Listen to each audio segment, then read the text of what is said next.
The Supplier Development Programme is a national business initiative which is supported by Scottish local authorities, the Scottish Government and a range of other organisations that want to engage with micro, small and medium-sized businesses. The aim of the programme is to ensure that Scottish SMEs and third sector organisations have access to free tender training to assist them find, win and keep public sector contracts here in Scotland. One of the main roles the SDP undertakes is making the connection between buyers and suppliers for critical contracts in the public sector. Before COVID came along, this could be seen through our aligned training programmes which we have provided. Sometimes this was linked to national outcomes.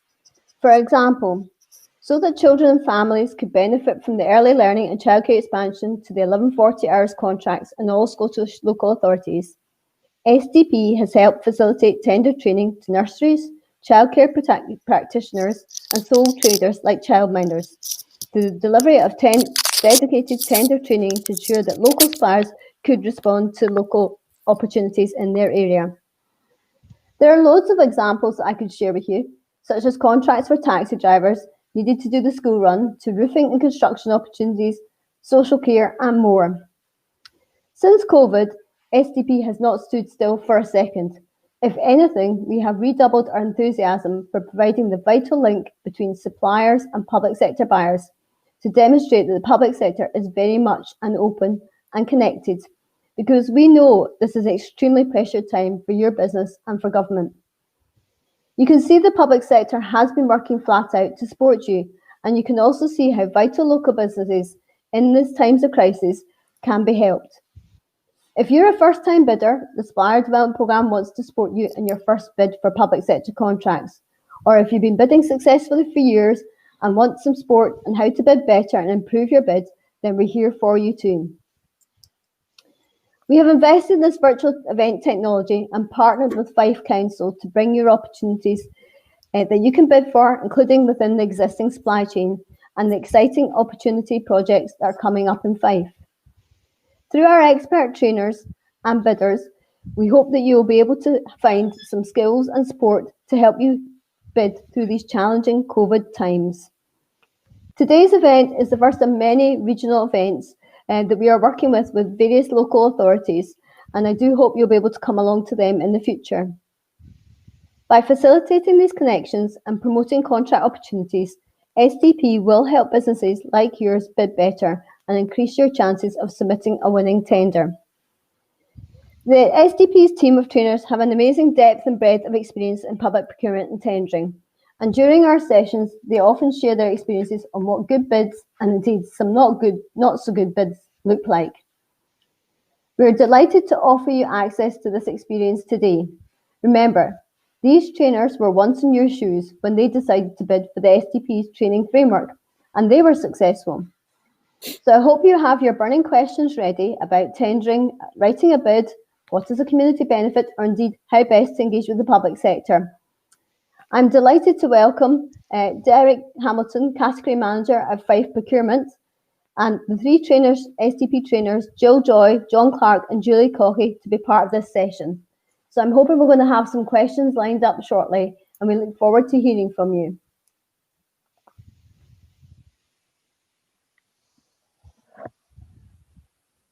So our first question is how do I get invited to a quick quote? Maybe Derek, you would like to pick that one up. Mm-hmm.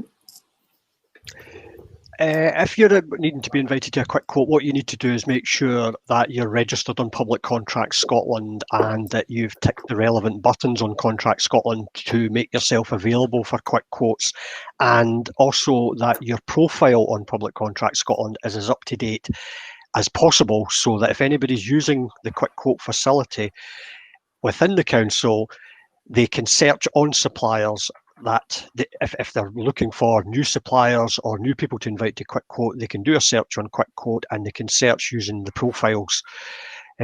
Supplier Development Programme offer training courses free of charge on how to work within Public Contracts Scotland, and a lot of good hints and tips.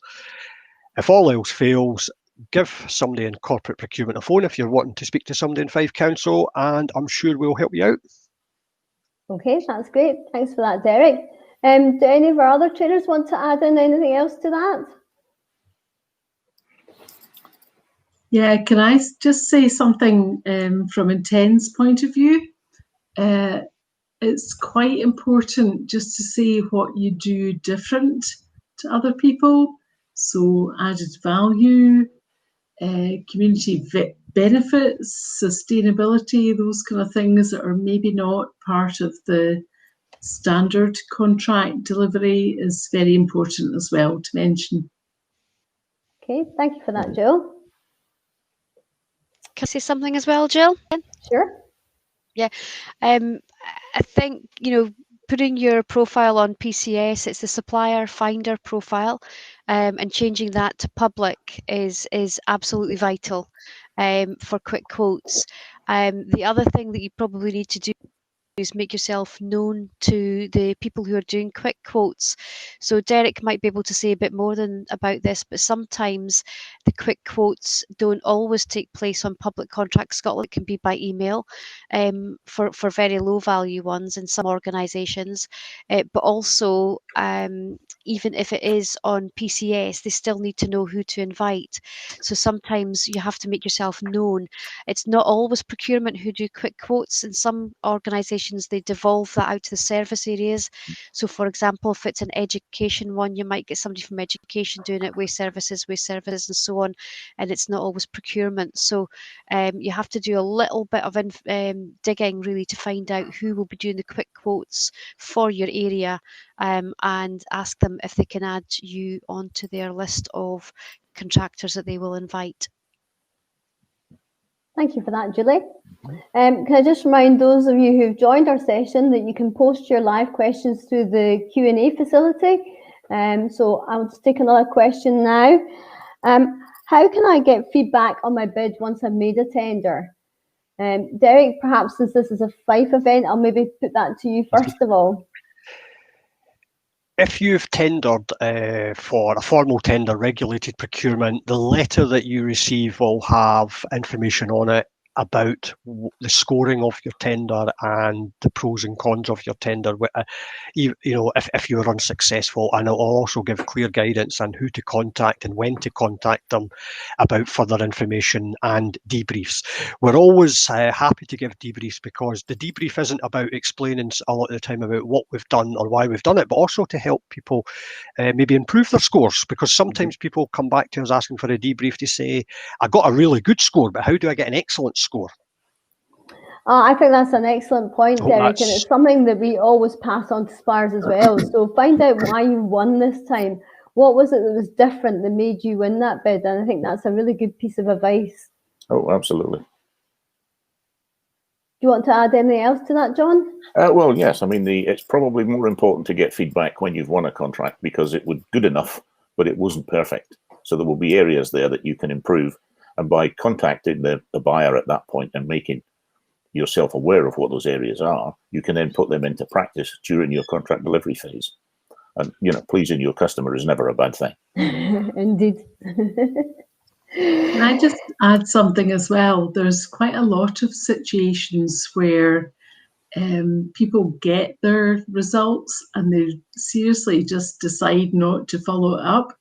And buyers are quite frustrated that they don't get any feedback. So I would definitely encourage people to do that and just sort of find out, clearly, obviously, why you've won it is a good thing, but why you've not won it.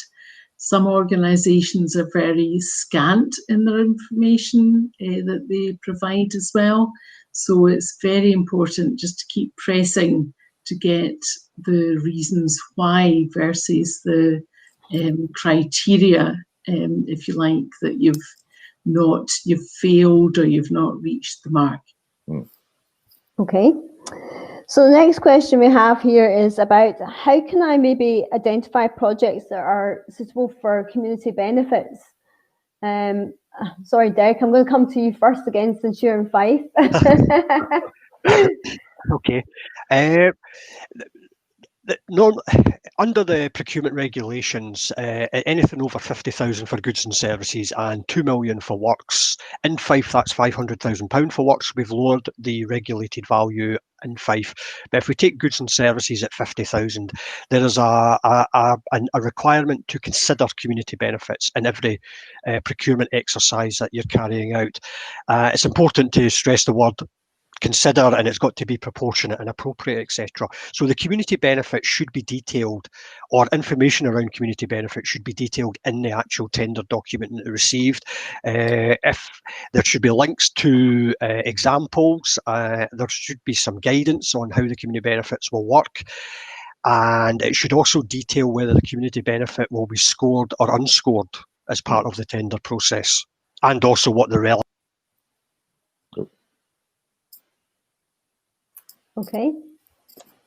From our trainers, has anyone got any advice about how you might identify some local projects? What advice would you give to a supplier? Well, I think it's about researching on Public Contract Scotland. Don't forget, Public Contract Scotland is probably one of the best sources of research information, because you can search out buyers, you can find everything the buyers have bought using Public Contract Scotland since the time they started to use it. So you can go back through all of their contract award notices and all of their contract notices and find out what they've been buying and when, and to a great degree what they were paying for it. And every one of those will have community benefits where it was appropriate inside those contracts. So again, it's a great research resource for you to use, and finding out how to do that is probably one of the best things you can do. It helps you target specific areas of capability, or it helps you target specific customers or specific areas of geography across the country. And it's a great resource to use. I agree with you on that, John, and certainly I know that finding and using Public Contract Scotland is certainly one of our most popular tender training sessions. We do see a lot of suppliers using that, and I agree there is a lot of information available on the portal, and it's to your benefit to do a little bit of homework, spend a little bit of time on there and research your market, look for the buyers and do that. Julie, do you want to add something as well for the community benefits?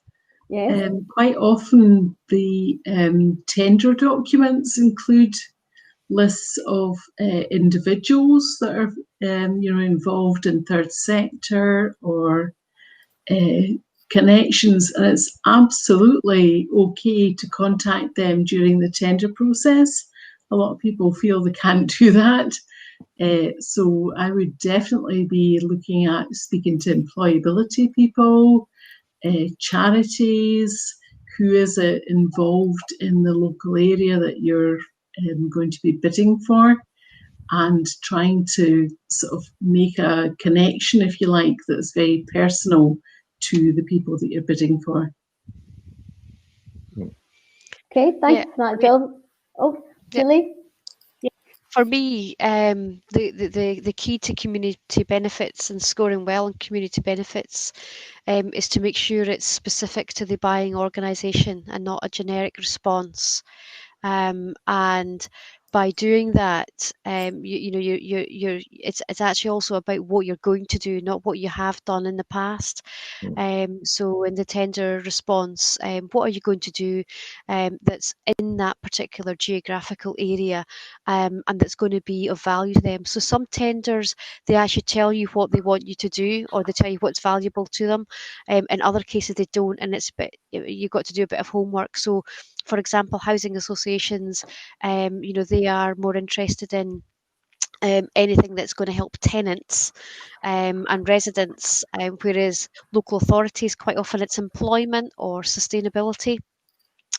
So in each case it's different, and you really have to find out what it is that that appeals to that buying organisation.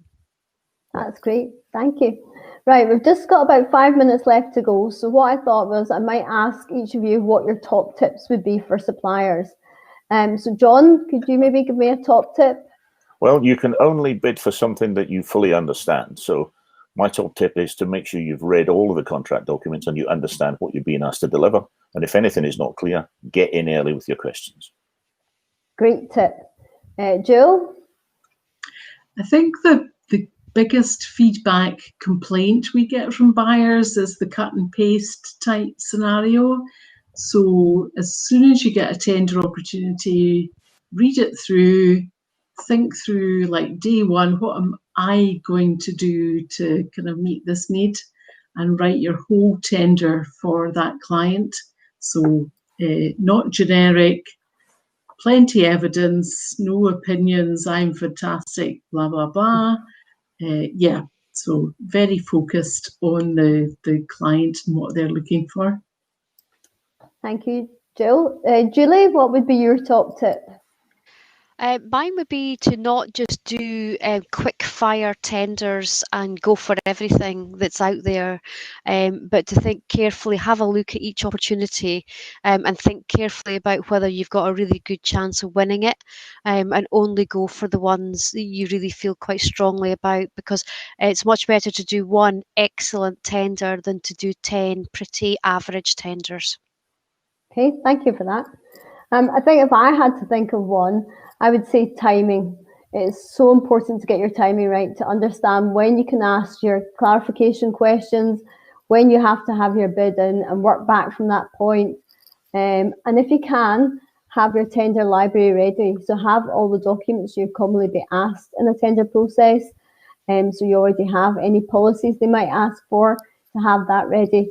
I think that's certainly something that I would strongly suggest that suppliers could use to get ready for that. Okay, well, I think we've had a very good session today. I'd like to thank our range of trainers for being part of today. I haven't got any more questions coming in just yet. Is there anything else our trainers would like to add to the session? Well, I think apologies to Derek for overworking him. We've scared him off, have we?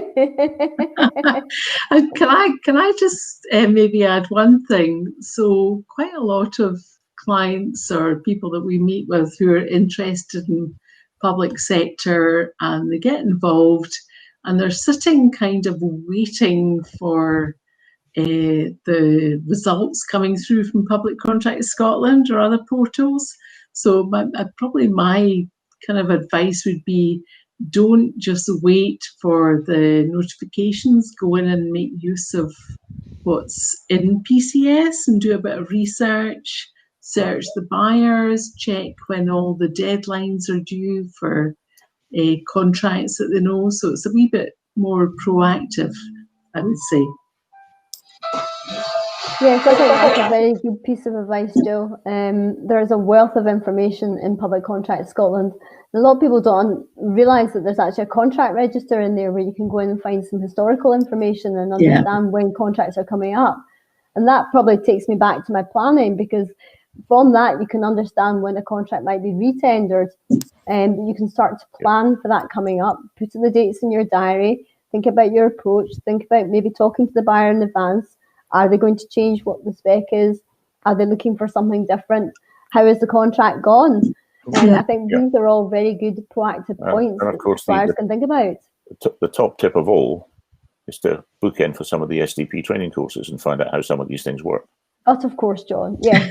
Yes. And we do have a range from everything from I've never done any tendering before through to look at community benefits using Public Contract Scotland, and then some more advanced tendering.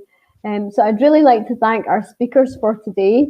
I think we've had a good session. We've got some top tips that certainly come out of this. The session will be recorded, so you will be able to come back and view it again. And thank you very much for participating. Welcome. You're welcome. Thank you.